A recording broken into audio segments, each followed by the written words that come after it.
Assalamualaikum warahmatullahi wabarakatuh, Kang Bro. Ternyata MotoGP semakin hot dan hot karena Honda dan Yamaha meeting besar, Cak, setelah hasil mereka di Qatar. Dan sepertinya akan ada gebrakan dari Yamaha yang akan meracik komponen baru. Jadi teman-teman, sampean kan tahu bagaimana sepak terjang dari para pabrikan Jepang kemarin yang kita katakan cukup mengecewakan dari sisi gapnya. Kita tahu bagaimana jarak dengan pemenang. Kita lihat saja Fabio yang menjadi pembalap Jepang terkencang, finish dengan jarak hingga 18 detik. Artinya apa? Dengan 21 lap atau 21 putaran, pasukan Jepang lebih lambat nyaris 1 detik dibandingkan dengan Ducati atau pemenang. Ini adalah sebuah kondisi yang cukup mengkhawatirkan, kondisi yang memang betul-betul menampar para pabrikan Jepang. Apalagi kita tahu bahwa saat ini pabrikan Jepang mendapatkan konsesi. Tapi tenang, Cak, sebab konfirmasi dari Yamaha, mereka sudah menyiapkan komponen baru untuk Portimao nanti. Jadi teman-teman, kita tidak akan banyak membahas Ducati sebab Ducati adalah, ya tahulah ya, pabrikan yang luar biasa. Walaupun kita sudah spill kemarin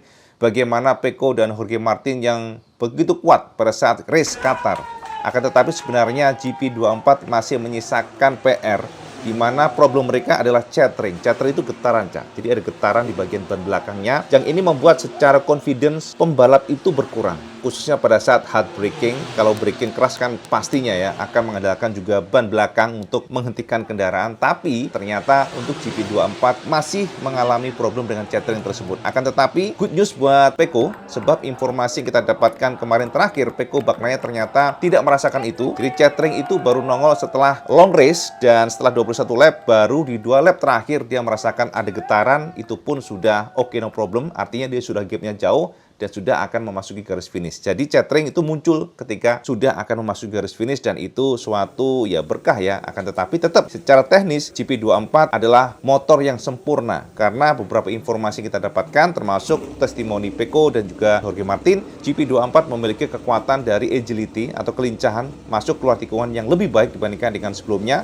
GP23, dan juga kekuatan dari brakingnya. Jadi kekuatan pada saat lead brake masuk ke tikungan juga lebih kuat, dan juga traksi ban belakang lebih bagus dibandingkan dengan sebelumnya, sehingga keluar tikungan pun sangat kuat. Jadi teman-teman jangan kaget kalau kemarin Marquez ya sampai kesulitan mengejar Jorge Martin karena memang secara teknis GP24 lebih baik dibandingkan dengan GP23. Itu ditekankan oleh para pembalap factory Ducati. Itu ternyata juga dirasakan oleh KTM Binder. Jadi Binder kemarin juga sama, Cak. Binder beda dibandingkan dengan Ducati yang tidak tentu ya keluarnya, tapi Binder memberikan konfirmasi untuk KTM ya, RC16 itu adalah sebuah motor yang luar biasa tahun ini, improve signifikan, at least di Qatar, saya. Karena kita pengen lihat dulu nih di Portimao seperti apa, karena kan karakter sirkuitnya berbeda. Dengan sirkuit yang lebih pendek, kemudian juga banyak belokan, tentu saja kita ingin lihat reaksi dari RC16 kayak apa. Tapi secara umum, Binder kemarin memberikan penegasan bahwa motor KTM jauh lebih powerful, jauh lebih traction, dan keluar tikungan luar biasa. Braking juga sangat stable atau stabil, dan mereka happy dengan sasis karbon yang dikembangkan oleh engineering dari KTM, sehingga motor bisa meredam bumpy dengan sangat baik. Akan tetapi ternyata konfirmasi dari Binder, penyakit dari KTM itu satu yang dikeluhkan, yakni ketika ban sudah aus atau mulai habis, Cak. Ternyata chatter juga nongol, jadi getaran itu nongol. Makanya teman-teman, kemarin kan kita lihat Binder hanya bisa defensif pada saat last lap ya. Memang KTM memiliki kekuatan yang signifikan, braking kuat, power kuat, masuk tikungan kuat, tapi ternyata pada saat menggunakan ban yang sudah aus, sudah terkikis, ternyata ada getaran yang nongol. Dan itu masih menjadi PR dari tim KTM. Nah, teman-teman, sekarang kita coba untuk melihat bagaimana dengan tim pabrikan Jepang. Oh ya, teman-teman, Sebelum kita melangkah yang tim lainnya, ada informasi yang sangat hot di mana ternyata Marquez bersaudara mendapatkan mobil Audi. Ini adalah mobil yang luar biasa karena Audi RS6 yang diberikan Audi untuk Marquez bersaudara ya, karena dua-duanya menjadi ambasador, Cak. Sekarang menjadi VIP testimoni. Marc Marquez dan Alex Marquez ditunjuk oleh Audi sebagai ambasador untuk VIP testimoni dan mereka mendapatkan mobil yang kita sebut ya hampir supercar ya, karena mobil ini memiliki power yang luar biasa, 680-an horsepower untuk Marquez, dan top speed mobil dari Marquez ini mencapai 300 km per jam, dan bahkan dengan sedikit tuning bisa saja tembus di angka 308 km per jam, dan engine yang digendong adalah 4000. Bayangin aja, 4000 V8, V8. Jadi 4000 cc V8, dan ini adalah sebuah mobil yang kita katakan luar biasa, gara-gara ya ini Audi, Cak. Beda kan pastinya. Apalagi kita tahu Marquez selama ini hanya pole-polenya mendapatkan Civic. Tapi ternyata dengan Ducati, gabung Ducati yang merupakan Volkswagen, ya VW, ternyata justru ini membuka gerbang rezeki bagi Marquez karena sekarang mendapatkan Audi yang kita pikir adalah sebuah mobil nyaris supercar ya, kita katakan demikian. Nah, karena di tanah air sendiri untuk Audi RS6 ini dijual di angka 4,8 sampai dengan 5 miliar, Cak. Makanya selamat buat Marquez yang mendapatkan mobil super kencang, Cak. Oke, kita kembali kepada tim. Nah, teman-teman, untuk tim Aprilia, kemarin sudah kita bahas sedikit spill ya. Ternyata Aprilia memang mengeluhkan beberapa poin yang kita bahas tentang kembali lagi keausan ban. Selalu kita bahas ini, MotoGP nggak lepas dari ban dan ban. Kalau kita bahas mengenai MotoGP, tidak lepas dari aerodinamika dan juga ban. Kita akan mencoba untuk melihat bagaimana sih dengan pabrikan Jepang, kenapa mereka begitu suffering, mereka begitu kesulitan, dan mari kita intip. Pertama dulu adalah Yamaha. Teman-teman, Fabio Quartararo memberikan penekanan kepada Yamaha bahwa dia cukup kecewa dengan performa Yamaha. Walaupun secara umum top speed dari Yamaha sudah melesat cukup jauh, tapi karakter motor yang sebelumnya Yamaha yang sangat kuat pada sisi manajemen ban di masa lalu, tapi sekarang justru ketinggalan jauh. Konfirmasi dari Fabio dari sprint race kemarin, dia sudah kesal, sementara di hari Minggu ya sudah cukup lumayan, namun dia tidak mampu masuk 10 besar, dan bahkan pada saat finish ke-11, Fabio ini terpaut sekitar 4 detik dibandingkan dengan Maverick Viñales yang berada di 10 besar atau di finish 10 ya. Jadi ini adalah sebuah raihan yang membuat dia kecewa. Teman-teman, memang kita dapatkan konfirmasi dari Meregali bahwa yang dilakukan oleh Yamaha saat ini sudah menyenangkan. Jadi membuat mereka happy lah dengan top speednya. Karena kita tahu Yamaha selalu berusaha untuk meluruskan permintaan Fabio. Yamaha meracik mesin yang lebih powerful. Dan kita tahu kan bagaimana Yamaha sudah menggandeng engineering dari Eropa dan sebenarnya berhasil, Cak. Karena top speed Yamaha hanya terpaut 1, 2, atau 5 km per jam dan ini cukup baik ya kalau kita bandingkan dengan masa lalu. Dan tentu saja, Cak, semua yang diraih oleh Fabio ini, keluhan yang diberikan oleh Fabio ini juga direspon oleh Meregali. Teman-teman, Meregali secara khusus memberikan penekanan bahwa untuk meraih sesuatu itu tidaklah instan. Semuanya proses. Bagaimana motor lebih baik itu adalah sebuah proses panjang. Yamaha itu bukan tukang sihir. Dia berharap Fabio bisa menerima prosesnya. Dan memang, Cak, jika kita lihat dari pernyataan Meregali, semuanya dijabarkan dengan gamblang apa yang terjadi dengan Yamaha. Dan ternyata mereka akan membawa komponen baru pada saat race nanti di Portimao. Berikut kata Meregali yang diterjemahkan dari MotoGP. Kami telah melihat selama tes dan simulasi balapan berlangsung. Kami memahami level kami di sana.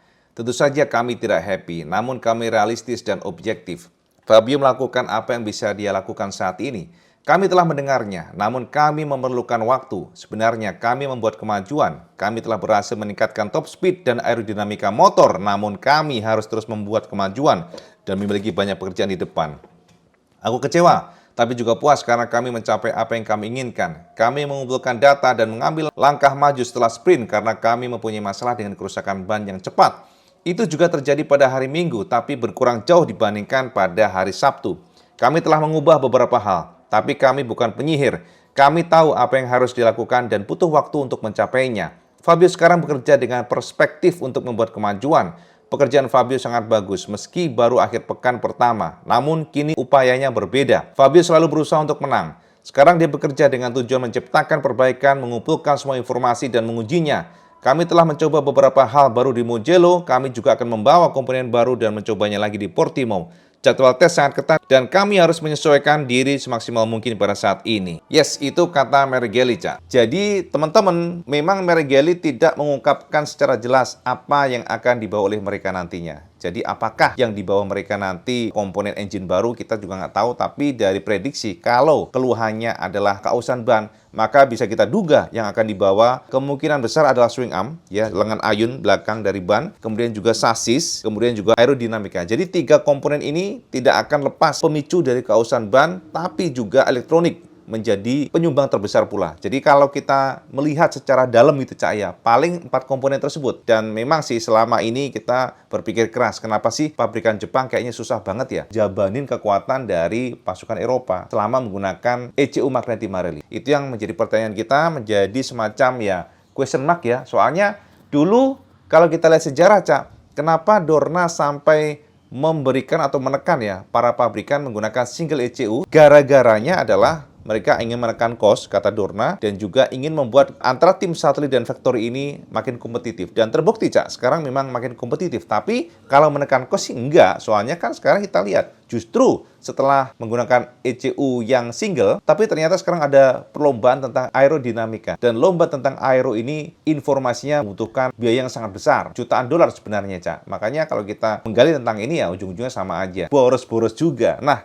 oke, jadi gitu ya. Konfirmasi dari Yamaha sudah jelas bahwa mereka akan mencoba untuk bangkit di Portimao dan mereka cukup yakin di Portimao nanti akan bangkit. Nah, bagaimana dengan Honda? Nah, Honda, Cak, ternyata kita mendapatkan konfirmasi dari Lucio, bos dari LCR Honda. Ternyata dia cukup pede. Yang diraih oleh Zarco lebih baik Portimao. Dan teman-teman harus tahu, HRC saat ini betul-betul fokus. HRC sedang berusaha keras supaya mereka bisa menyusul pabrikan Eropa. Dan bahwa untuk engine karakternya sudah improve banget sebenarnya Honda ini. Kekuatan masuk keluar tikungan juga lebih baik. Makanya Zarco memberikan pujian pada Honda bahwa motor Honda adalah sebuah motor yang sangat nurut pada saat masuk dan keluar tikungan. Tapi masalahnya adalah ternyata sama, Cak. Masalah dari Honda adalah keausan ban lebih cepat dibandingkan dengan biasanya. Selalu kedodoran pada saat 5 laps to go. Alec Rins dia mengeluhkan untuk ban bagian kanan ternyata sangat hancur sehingga dia nggak bisa rebah ke kanan. Dan untuk Honda, secara umum mereka juga mengeluhkan mengenai keausan ban ini. Tapi untungnya Zarco adalah pembalap yang memiliki kekuatan manajemen ban lebih baik. Jadi konfirmasi dari bos LCR, ada pujian buat Zarco. Zarco mampu memanage bannya dengan sangat baik sehingga saat ini Zarco menjadi pembalap